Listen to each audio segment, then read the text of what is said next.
Bagaimana sih meningkatkan kualitas self-worth?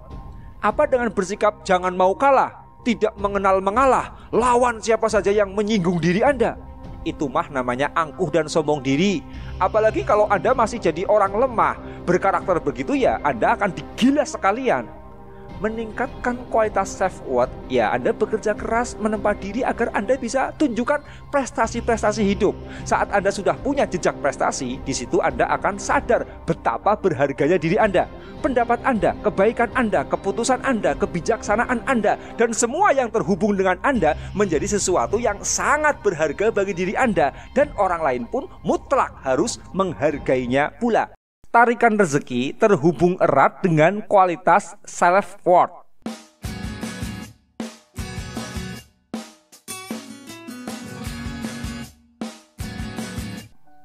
Nabi membagikan emas mentah yang dikirim Ali radhiyallahu anhu dari Yaman.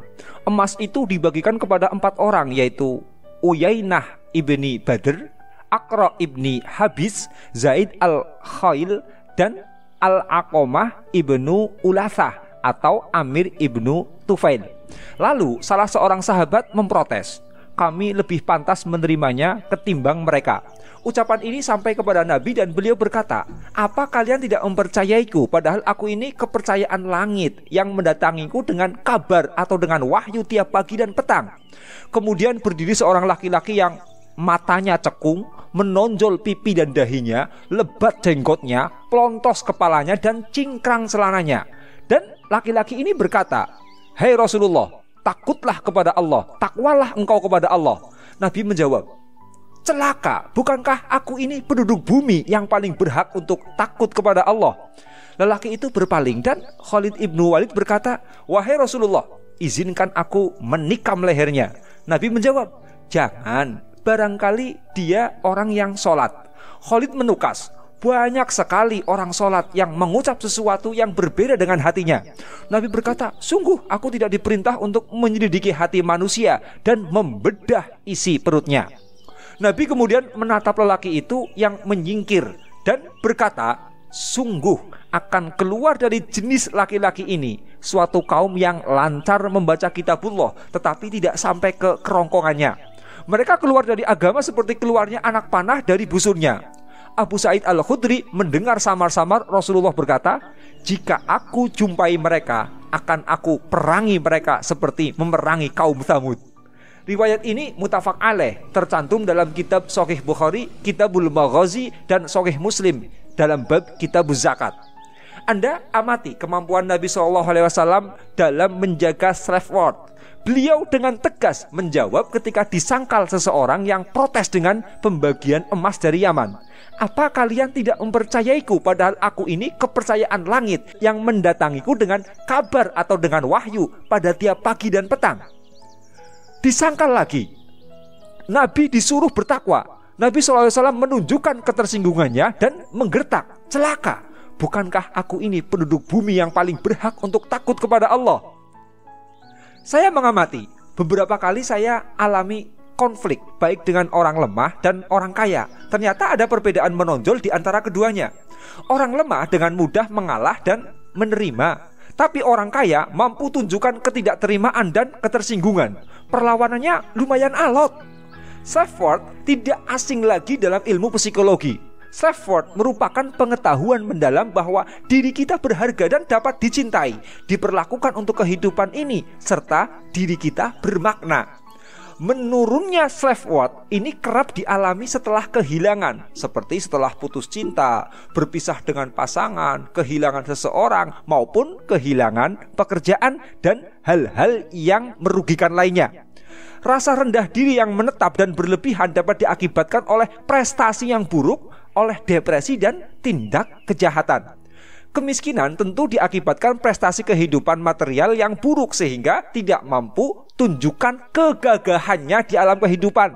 Ini yang jadikan kadang mereka menjadi tidak begitu bisa hargai dirinya sendiri. Mudah mengalah, mudah neriman, mudah diam, tidak melawan. Bahkan kondisi dizalimi pun mereka diam. Dalam spiritual murni, memang benar orang-orang lemah yang mereka mudah mengalah, mudah neriman, itu bisa jadi kegemilangan dimensi batin. Seperti kepribadian Uwais Al-Qarni, sufi yang namanya agung di langit, tetapi di bumi ketika ia lewat saja kerap diteriaki orang gila oleh anak-anak kecil. Secara spiritual, keunggulan orang lemah tidak disangsikan lagi, seperti hadis berikut ini. Innama yansurullah hadhil ummah bidha'ifiha bidakwatihim wa sholatihim wa ikhlasihim. Sesungguhnya Allah akan menolong umat ini sebab orang-orang yang lemah dari mereka, yaitu dengan doa, sholat, dan keikhlasan mereka. Hadis riwayat At-Tirmidzi. Namun di sini saya sedang bicara spiritual prosperity, bukan bicara spiritual murni. Sekali lagi, bukan bicara spiritual murni, tapi saya bicara spiritual prosperity. Ini alam material, hukum-hukum rimba, homo homini lupus ada dan nyata di kehidupan alam ini. Makanya orang kaya makin kaya, orang miskin makin miskin. Anda amati tumbuhan ketika ditanam serentak bersamaan di satu lokasi. Pohon yang kadung tumbuh subur akan makin subur, yang kadung kerdil akan makin kerdil. Jadi di alam material ini memang ada kekuatan otot, kekuatan materi, atau kekuatan fisik. Jadi kalau hanya gunakan kekuatan spiritual di alam semesta ini, Anda hanya akan dimangsa kepuasan kehidupan materi. Anda lihat karakter para penguasa, slave world mereka sangat kokoh. Bung Karno, Mahathir Muhammad, Gus Dur, mereka adalah orang-orang yang sangat alot untuk mengalah. Mereka sangat alot untuk sekedar mengalah. Slave world mereka sangat-sangat tinggi. Para pembisnis besar juga demikian. Mereka alot untuk mengalah dan neriman orang lemah, sehingga makin kesulitan finansial karena mereka kerap kehilangan kontrol slave world dalam diri mereka. Mudah berpikir mengalah dan neriman, akhirnya sistem rimba alam material ini terus memangsa mereka. Kehidupan finansial mereka pun makin carut-marut. Betul, mereka sangat ikhlas dan saleh, tapi itu duitnya jadi susah untuk berjaya. Kekayaan, pengaruh, dan kekuasaan itu terhubung erat dengan kualitas slave world. Maka ini jebakan penghancur orang kaya dan berkuasa adalah congkak, angkuh, dan kesombongan. Kualitas slave world itu bukan kesombongan dan keangkuhan diri. Kualitas slave world itu muncul karena hasil menempa diri sendiri dengan kerja keras mengubah nasib hidup, sehingga akhirnya ia memenangkan pertarungan kehidupan. Karena menang, ia melihat dirinya berharga. Nah, setelah melihat harga dirinya, ia jadi alot untuk neriman dan mengalah. Jebakan kebablasannya di sini. Slave world kuat, kontrol rendah hatinya menjadi melemah, lalu terjebak sombong, angkuh, dan congkak. Nah, sekarang bisa Anda cek ke dalam diri Anda. Kualitas slave world lemah, rezeki pun melemah, walaupun bisa saja Anda saleh spiritualnya. Lalu bagaimana sih meningkatkan kualitas slave world? Apa dengan bersikap jangan mau kalah, tidak mengenal mengalah, lawan siapa saja yang menyinggung diri Anda? Itu mah namanya angkuh dan sombong diri.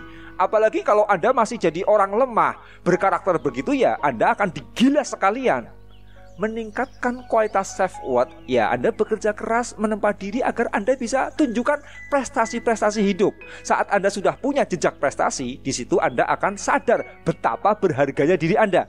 Pendapat Anda, kebaikan Anda, keputusan Anda, kebijaksanaan Anda, dan semua yang terhubung dengan Anda menjadi sesuatu yang sangat berharga bagi diri Anda, dan orang lain pun mutlak harus menghargainya pula. Nah, sekarang rezeki itu terhubung erat dengan kualitas slave world Anda. Karena apa? Yang namanya rasa menghargai diri itu simbolnya ada pada kepala. Kehormatan Anda simbolnya ada pada kepala Anda. Sekarang, kalau tangan Anda dipotong, Anda masih hidup. Kaki Anda dipotong, Anda juga masih hidup. Tapi begitu leher Anda alias kepala Anda dipotong, masihkah Anda hidup? Anda pasti ringsek dan mati. Nah, demikian pula ketika kehormatan Anda tidak bisa Anda jaga, Anda tidak begitu bisa mampu menghargai diri Anda, juga sama. Kepala Anda itu diinjak-injak. Dan ketika kepala Anda diinjak-injak, seluruh sistem hidup Anda itu akan mati. Termasuk rezeki Anda juga akan mati. Karena itu, di samping Anda itu memang harus menghargai orang lain, jangan lupa Anda juga hargai diri Anda sendiri.